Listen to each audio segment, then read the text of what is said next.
Hello student, हम communicable disease तक हो गया था हमारा। अब ये आया नेक्स्ट नॉन कम्युनिकेबल डिसीज। यानी कम्युनिकेबल डिसीज क्या थी? जो वन इन्फेक्टेड पर्सन से किसी हेल्थी पर्सन को ट्रांसमिट हो जाती है। ठीक है, तो उसको क्या बोलते हैं? Non communicable disease. देखिए, disease which do not spread from infected person to healthy person. यानी disease which do not spread, जो वो डिसीज जो नहीं फैलती हैं from infected person to healthy person, यानी कि जो एक इन्फेक्टेड पर्सन से हेल्थी पर्सन में नहीं फैलती हैं, वो कहलाती हैं आपकी नॉन कम्युनिकेबल डिसीज। ठीक है, जैसे कि मलेरिया है, कैंसर है, क्वाशोरकर है, ये तीनों बीमारियों के एग्जाम्पल दिए हुए हैं। तो ये क्या एक दूसरे से नहीं फैलती हैं। ठीक, अब आइए आपके अदर टाइप ऑफ डिसीज, यानी कुछ अदर टाइप्स की भी डिसीज हैं, जैसे कि माल न्यूट्रिशन। माल न्यूट्रिशन क्या है? Malnutrition is a condition that result from eating a diet in which one or more nutrient are either not enough or are too much such that diet causes health problem. यानी माल nutrition कौन सा? यानी कि जो हमारा nutrition है, जो हम न्यूट्रिशन ले रहे हैं, खाना ले रहे हैं, फूड खा रहे हैं, जो उसमें क्या होता है, उसमें जो न्यूट्रिएंट्स की मात्रा है कम हो जाना या अधिक हो जाना। यानी कम मात्रा होगी तब भी हमें बीमारी हो सकती है, उसकी कमी हो सकती है कोई भी बीमारी से। जैसे विटामिन सी की हमने ले रहे हैं तो विटामिन सी की कमी हो गई उसमें, तो क्या हो जाएगी? विटामिन सी की कमी से हमें क्या हो जाता है? विटामिन सी की कमी से हमें स्कर्वी हो जाता है। अब यहाँ पर क्या है? विटामिन ए दिया हुआ है, विटामिन ए की कमी से क्या डेफिशिएंसी से क्या हो जाता है? Night blindness. विटामिन बी की कमी से हमें बेरी बेरी हो जाता है। ठीक है, और हमें विटामिन डी की कमी से रिकेट्स हो जाता है। इस तरीके से हमें क्या है, जो हमारे न्यूट्रिएंट्स हैं उनकी कमी की वजह से या उनकी अधिक मात्रा होने की वजह से जो हमें बीमारी होती है वो माल न्यूट्रिशन कहलाता है। यानी माल न्यूट्रिशन बोल सकते हैं कि हमारे न्यूट्रिशन में कमी हो जाना या अधिकता हो जाना। ठीक है, अब नेक्स्ट है हेरिडिटरी डिसीज। हेरिडिटरी बोल सकते हैं हम अनुवांशिक। ठीक है, यानी कि जो पीढ़ी दर पीढ़ी चली आ रही है, यानी कि हमें क्या है, हमारे किसी पूर्वज को बीमारी है, वो हम वहाँ से ट्रांसमिट होते होते हम तक आए, तो वो कहलाती है हमारी hereditary disease. Hereditary disease are passed on from one generation to another generation, यानी कि जो एक जनरेशन से दूसरी जनरेशन में ट्रांसमिट होती रहे। ठीक है, तो वो क्या कहलाएगा? Defective gene. यानी डिफेक्टिव जीन्स की, यानी कि जो जीन्स होते हैं ट्रांसमिट होते हैं, उन जीन्स में क्या है, गड़बड़ी हो जाए अगर, ठीक है, डिफेक्टिव जीन्स हो जाए, वो ट्रांसमिट होते रहेंगे तो उनमें क्या होती है? गड़बड़ी होती रहेगी और डिसीज जो है वो आगे तक बढ़ती रहेगी। जैसे कलर ब्लाइंडनेस, यानी कि कोई भी जो क्रोमोसोम होती है उनकी गड़बड़ी हो जाती है, उसकी वजह से क्या होता है, जो होती है ऑफस्प्रिंग है, संतान जो होती है, उसमें क्या होती है? कलर ब्लाइंडनेस आ जाती है, यानी कि कलर की पहचान नहीं हो पाती उसमें। ठीक है, ये कलर ब्लाइंडनेस क्या है? हेरिडिटरी डिसीज बोल सकते हैं इसको। अब नेक्स्ट हमारा डिसफंक्शन ऑफ ऑर्गन। ये आपको मैंने बताया था डिसफंक्शन ऑफ ऑर्गन, जैसे कि हमारे कोई भी ऑर्गन है उसका डिसफंक्शन हो जाना, यानी कि कोई भी ऑर्गन का जो फंक्शन है वो सही तरीके से नहीं हो पाना, तो वो क्या कर देता है? उसकी वजह से हमें बीमारी हो जाती है। जैसे कि मान लीजिए किडनी स्टोन, किडनी में स्टोन हो जाता है, सही तरीके से नहीं होता है, उसमें कितना दर्द होता है।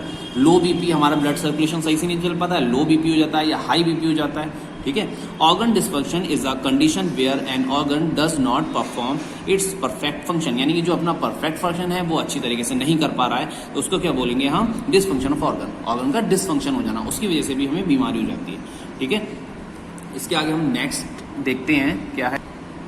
देखिए, हमारा नेक्स्ट हेडिंग आया मीन्स ऑफ स्प्रेड, यानी कि जो बीमारियां हमें लग रही हैं किस प्रकार से फैलती हैं, जो कम्युनिकेबल डिसीज हैं, ठीक है, वो किस प्रकार से फैलती हैं एक इंसान से दूसरे इंसान में, तो उसके बारे में। एयर बॉर्न डिसीज, यानी कि एयर के द्वारा फैलने वाली बीमारी जो एयर में आ रही है, यानी कि these are disease transmitted through air, यानी कि ये वो बीमारियां हैं जो एयर के द्वारा फैलती है।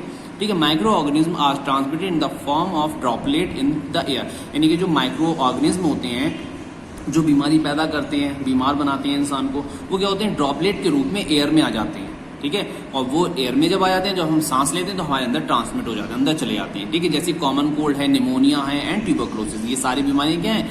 ये एयर के द्वारा, यानी कि जो एयर में फैले हुए बैक्टीरिया हैं उनके द्वारा ड्रॉपलेट में जो माइक्रो ऑर्गेनिज्म है ड्रॉपलेट के रूप में एयर में, तो हम सांस लेते हैं तो हमारे अंदर ट्रांसमिट हो जाता है, उनकी वजह से जो बीमारी फैलती है उसको एयरबॉर्न डिसीज बोलते हैं। ठीक, नेक्स्ट आया वाटर बॉर्न। जैसे एयरबॉर्न डिसीज था वैसे ही, यानी कि जो हम पानी से जो बीमारी होती है, यानी इन्फेक्टेड वाटर है, कोई भी एक्सक्रीटा है या कोई भी नदी वगैरह का पानी होता है, किसी को बीमारी है उसने या किसी को बीमारी नहीं भी है, तो होते हैं ना बहुत से कि एक्सक्रीटा है किसी भी चीज़ का, गंदगी है, तो वो गंदगी में क्या होते हैं? बैक्टीरिया वगैरह हो जाती हैं, वायरसेस हो जाएंगे।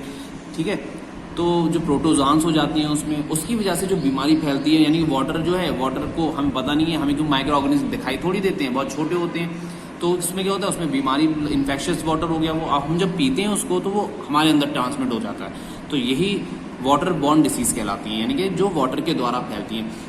The disease transmit by infectious water are called water mortal, यानी कि जो इन्फेक्शियस वाटर, यानी जिसमें जिस वाटर के अंदर क्या है, प्रोटोजोआंस, बैक्टीरिया, ये सब चीज उसके अंदर है, वो हमें दिखाई नहीं देगी, लेकिन वो हमारे अंदर क्या, उसके द्वारा हमें बीमारी जो फैलती है उसको हम बोलते हैं वाटरमोर्टल। इसका एग्जाम्पल है कॉलरा, ठीक है, कॉलरा हो जाता है, वो किसकी वजह से होता है, अमीबियासिस की वजह से भी हो जाता है। डिसेंट्री हो जाती है, डिसेंट्री यानी खूनी पेशिश जिसको बोलते हैं हम, ठीक है, तो वे हमारे अमीबा एक होता है ना, पानी के अंदर अमीबा होता है, वो अगर हमारे अंदर चला जाए, ट्रांसमिट हो जाए पानी के द्वारा, तो वो क्या हो जाता है, उसकी वजह से हमें डिसेंट्री हो जाती है, ठीक है।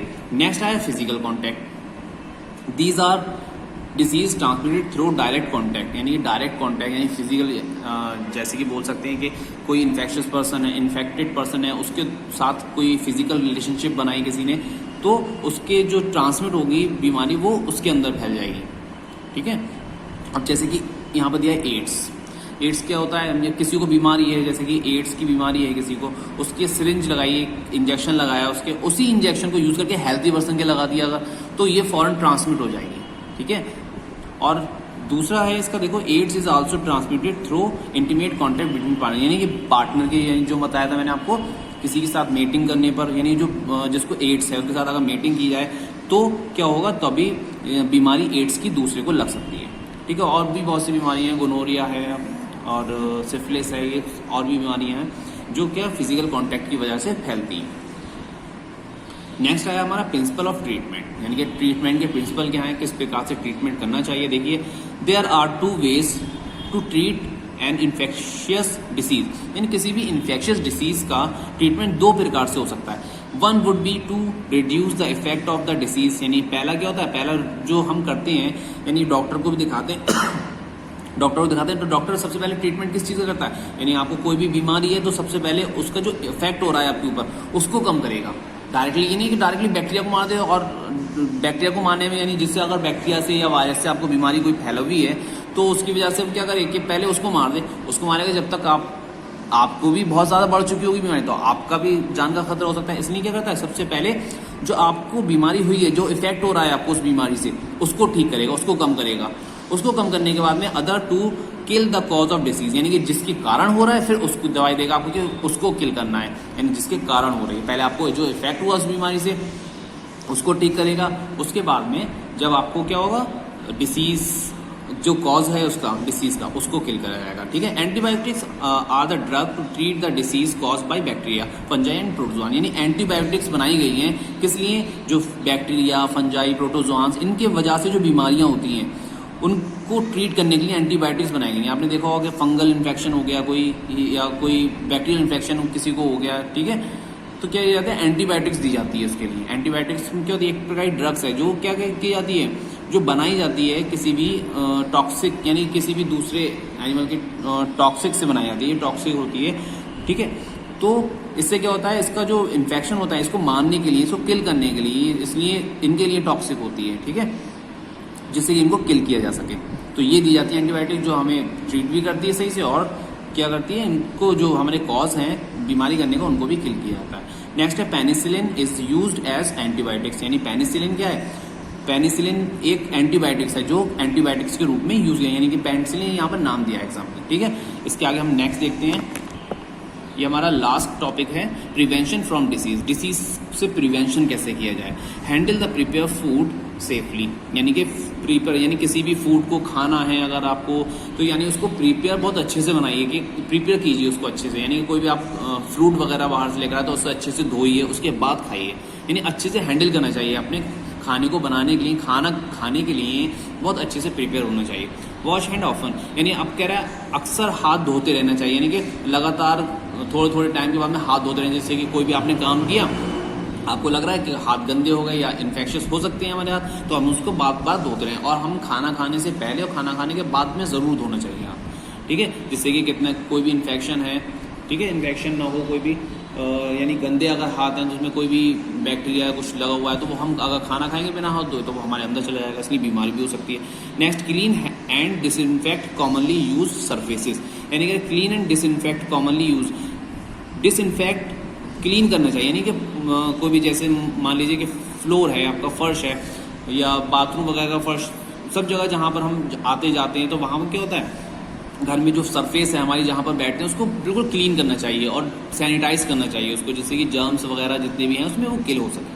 ठीक है। Do not share personal item, अपने पर्सनल आइटम जो आप यूज़ कर रहे हैं वो किसी को साथ शेयर ना करें। हो सकता है उसमें दूसरे पर्सन को कोई भी इन्फेक्शियस डिसीज हो तो वो उससे होकर हम तक ट्रांसमिट हो जाएगी, इसलिए अपने पर्सनल कोई भी आइटम दूसरे के साथ शेयर ना करें। अवॉइड टचिंग वाइल्ड एनिमल, यानी कि जंगली जानवर होते हैं जो उनको टच करने से, क्योंकि वो हर जगह होकर आते हैं तो कहीं भी उनके साथ बैक्टीरिया या कुछ भी लगा हुआ हो सकता है, तो इसलिए उनको टच नहीं करना चाहिए। ठीक है। और पेट एनिमल को तो हम ही देखभाल करते हैं उनकी, तो हम ही नहलाते रहते हैं उनको, साफ करते रहते हैं, डिसइंफेक्ट करते रहते हैं उनको, तो उनसे कोई मतलब नहीं। लेकिन जो वाइल्ड एनिमल होते हैं वो कहीं से भी अगर आते हैं तो हम उनको नहीं छूना चाहिए। अगर बाई चांस हमने छू लिया उनको तो हमें फ़ौरन हाथ धोने चाहिए अपने। स्टे होम व्हेन सिक, और आप अगर बीमार हैं तो घर पर ही रहें, क्योंकि आप बीमार होते हैं तो इम्यून सिस्टम भी थोड़ा कमज़ोर हो जाता है हमारा, सिक हो जाते हैं हम अगर तो क्या होता है हम बाहर जाएंगे तो और इन्फेक्शन होगा हमें, तो और हम तबीयत हमारी और ज़्यादा ख़राब हो सकती है, या हमें कोई कम्युनिकेबल डिसीज़ है तो वो दूसरे को भी लग सकती है। इसलिए जब भी बीमार हो तो वो घर पर ही ज़्यादा है। तो ये आपका चैप्टर कंप्लीट हो गया है, इसको आप अपने नोटबुक पर कीजिएगा और अच्छे से याद करिएगा। ठीक है।